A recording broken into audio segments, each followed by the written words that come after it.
28 विधानसभा नगर से शिवसेना का प्रत्याशी हूं और तीर कमान हमारा चुनाव चिन्ह है। आज हम लोगों ने अपने हिंदू समाज पार्टी के राष्ट्रीय जो हमारे युवा के अध्यक्ष है प्रांशु जोशी और उनकी टीम और शिवसेना की टीम के साथ में हमने आज सुबह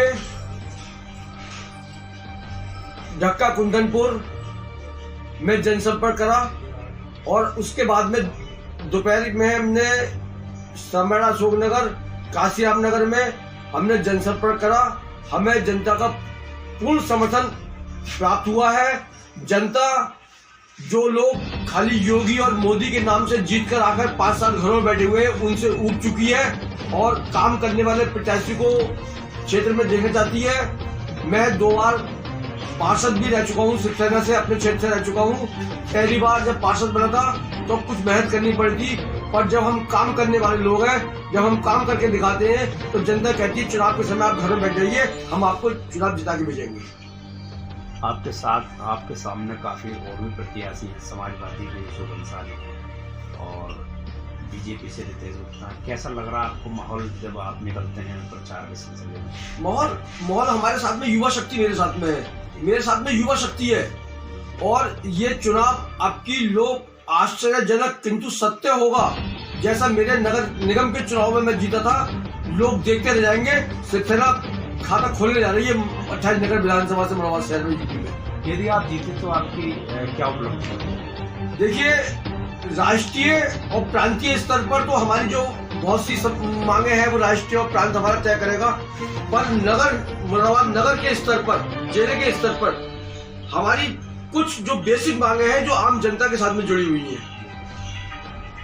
सबसे बड़ी एक मांग है जो इस सरकार ने वादे करे थे कि हम इतने लाख लोगों को रोजगार देंगे, पर आज उस रोजगार के नाम पर नौजवानों को ठगा गया है।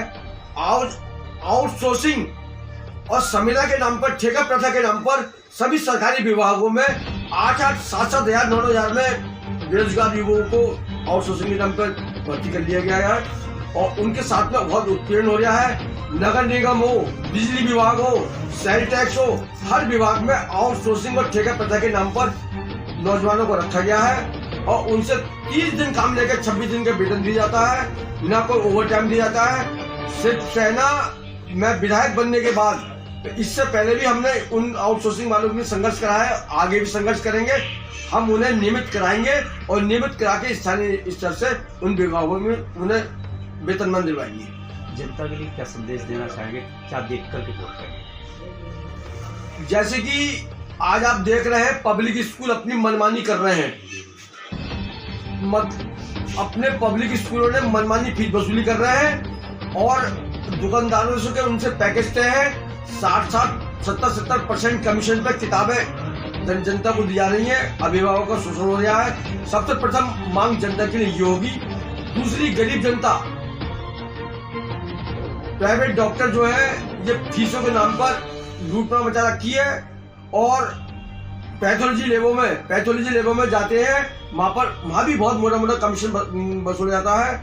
और जो ये प्रधानमंत्री जी के जो ये आयुष्मान भारत कार्ड बने, ये भी एक छलावा साबित हो रहा है। इसके अंदर भी छलावा क्यों हो रहा है? मैं उस योजना को गलत नहीं कहूंगा, योजना तो अच्छी है, पर उस योजना को क्रियान्वित करवाने के लिए ये हमारे यहाँ के जनप्रतिनिधि सोए हुए हैं, अस्पतालों में जाते हैं। कोई, मैं खुद उसका भुगतान बैठा हूँ, मेरे साथ में भी इस तरह का उन्होंने पहले मना करा गया। मेरा ऑपरेशन हुआ तो वहां पर जाकर तनख्वाह देते हैं, आयुष्मान भारत के कार्ड को एक तरफ रख देते हैं, उससे कोई इलाज नहीं करते। इस पर भी हम सख्ती करेंगे, अस्पतालों को मजबूर करेंगे कि आयुष्मान भारत कार्ड की योजना का सेंट्रल गवर्नमेंट की आई है तो उसका क्रियान्वयन किया जाए और गरीब जनता को उसका लाभ मिले। भाजपा सरकार का कहना है यूपी से गुंडागर्दी खत्म हो गई है, तो असदुद्दीन ओवैसी पर जो कि मतलब एक बैरिस्टर है और एक पार्टी के राष्ट्रीय अध्यक्ष भी है, तो इनके ऊपर जो हमला हुआ इसे किस नजरिए से देखते हैं? ये भाजपा ने पूर्ण रूप से खत्म हो चुकी है? नहीं, ये हमला भाजपा ने करवाया है। ये हमला भाजपा में कराया है। आप जो शूटर जो है पैरों में गोली मारेगा, गाड़ी में गोली पैरों में लगी हुई है और कोई भी शूटर जाके खुद सरेंडर नहीं जाता है, वो जाके खुद थाने में सरेंडर होगा शूटर को। ये तो भाजपा का खुद काम कराया हुआ है और ये खुलेगा भी नहीं। वो शूटर जाके, आपने कभी ऐसा देखा कि शूटर 8 घंटे में नहीं हुए शूटर थाने में जाके कुछ सेंटर होगा थाने में जाके? भाजपा अगर मान लो भाजपा ही करवाती है तो क्या ऐसा नजर आता है कि ओवैसी बी पार्टी है भाजपा की? बिल्कुल बी पार्टी है। ये मुस्लिम वोटों का ध्रुवीकरण कराने के लिए, हालांकि हमें इससे कोई मतलब नहीं है, बी पार्टी हो, ए पार्टी हो, सी पार्टी, हमें इस बात से मतलब नहीं है। पर ये भाजपा जो है, हम तो कट्टर हिंदुत्व पर काम करने वाले लोग हैं। हमारा काम कट्टर हिंदुत्व और जनसेवा। जनसेवा में विधायक चुनने के बाद में हम पार्षद चुन गए। मेरा क्षेत्र जो पड़ता है, हाथी वाला मंदिर क्षेत्र पड़ता है मेरा, मैं चारों तरफ मुस्लिम आबादी, बीच में हिंदू आबादी है।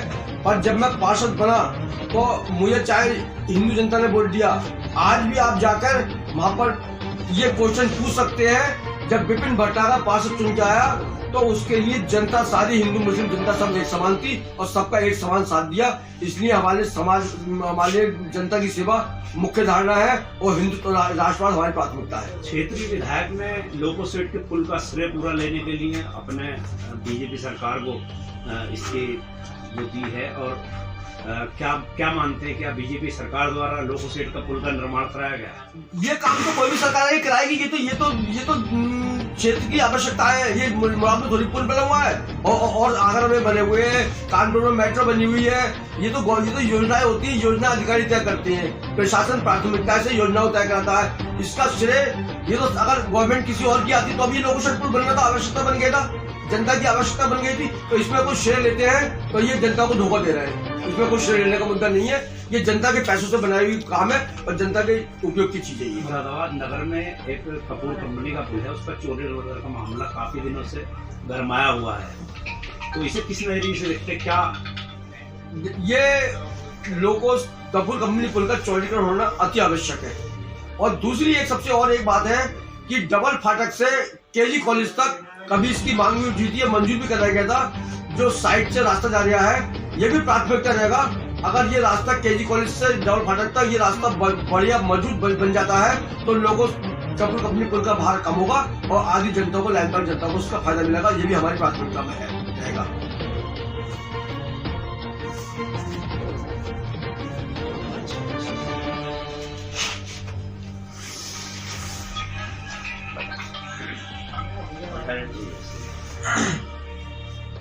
जी, आप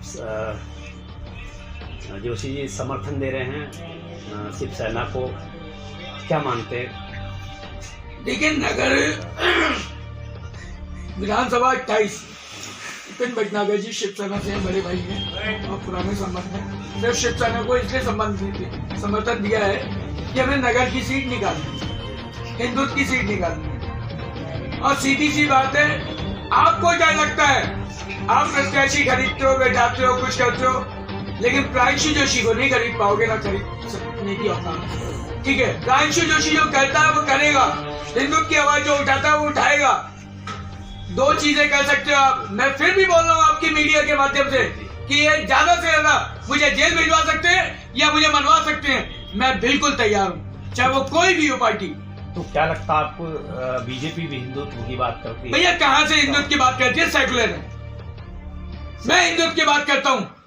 अमर बलिदानी कमलेश तिवारी जी की हत्या हुई, ठीक है, उनकी बीवी को अभी तक 2-3 गना 4 गना दिए गए। ओवैसी के ऊपर जो हमला हुआ है, आप जो पूछ रहे हैं ओवैसी के लिए, वो जानबूझ के किया गया। ओवैसी तो खुद बीजेपी का आदमी है, वो जानबूझ के मुस्लिम वोट काटता है। उसके ऊपर कोई कार्रवाई क्यों नहीं होती? क्यों नहीं होती कार्रवाई? उसको जेट पे सुरक्षा नहीं दी गई, कोई पीछे नहीं की। ये सिर्फ हिंदुओं को धोखा दिया जा रहा है और देते रहेंगे। और कुछ कहना चाहेंगे? मैं जनता से यही अपील करना चाहूंगा कि जागो हिंदू जागो, आने वाला समय हिंदुत्व के लिए खतरा न बन जाए। इसलिए हिंदुओं अपनी आंखें खोलो और एक मंच पे आओ। अमर बलिदानी कमलेश तिवारी जी का बदला लेना है हमें और हिंदुत्व को जगाना है। जय श्री राम, वंदे मातरम, जय हिंदू।